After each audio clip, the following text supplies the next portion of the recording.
Скъпи приятели, както виждате, и моето сърце е ранено, както сърцето на много други от вас. Защото и аз като малък съм бил бит от мама и за да се съхраня съм изградил много механизми, които да ми помогнат да функционирам нормално и сега искам да споделя част от тях с вас. Вероятно сте самотни, тъй като майма ви е отхвърляла, когато сте били малки. Затова аз имам своя лична приятелка, която се нарича Лили.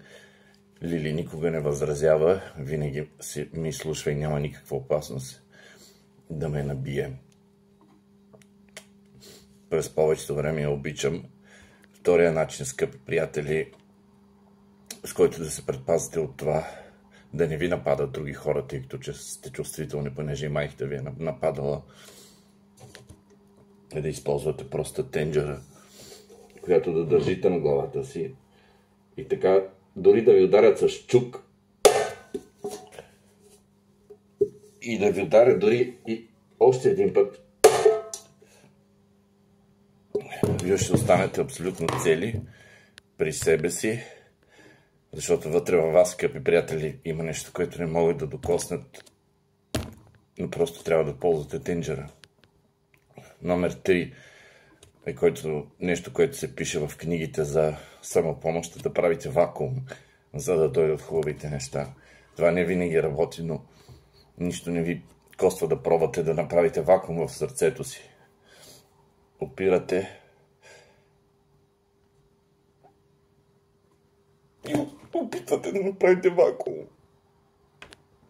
Опитвате втори път.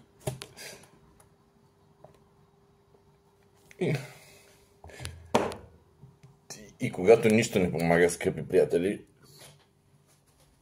ви е необходим един прост леген с вода, в който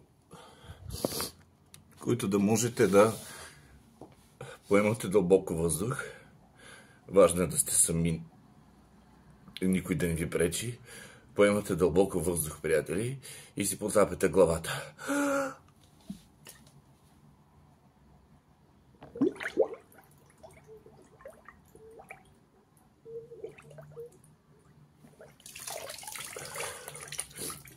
След около минута въздуха няма да ви стига, но не дейте да си махате главата, продължавате да стоите.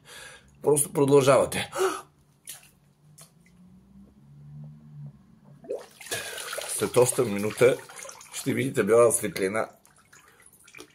Част от близките ви ще ви казват: Сачо, върни се, Сачо, върни се. Света има нужда от теб, върни се. Рано е все още. Рано е.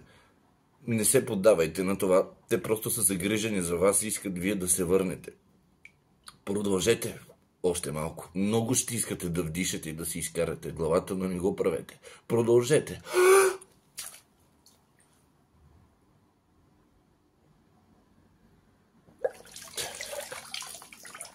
След бялата светлина ще стигнете до дядо Господ, който стои на едно удобно кресло и той ще ви каже, че сте важен, значим и че това, че си мислите, че света няма значение и че никой няма нужда от вас, е продукт на това, че мама ви е била и ви е затваряла в килера, когато сте били малки и ви е държала без ток, интернет и телефон дни и часове наред. После си извадете главата и някак всичко ще стане по-ново. Трябва да изгубиш света, за да го намериш. Ще видите света по-шарен, по-хубав и наистина ще разберете, че има нужда от вас, приятели. Надявам се съвета да ви е бил помогнал. Абонирайте се за канала ми и ме последвайте в TikTok. До нови срещи!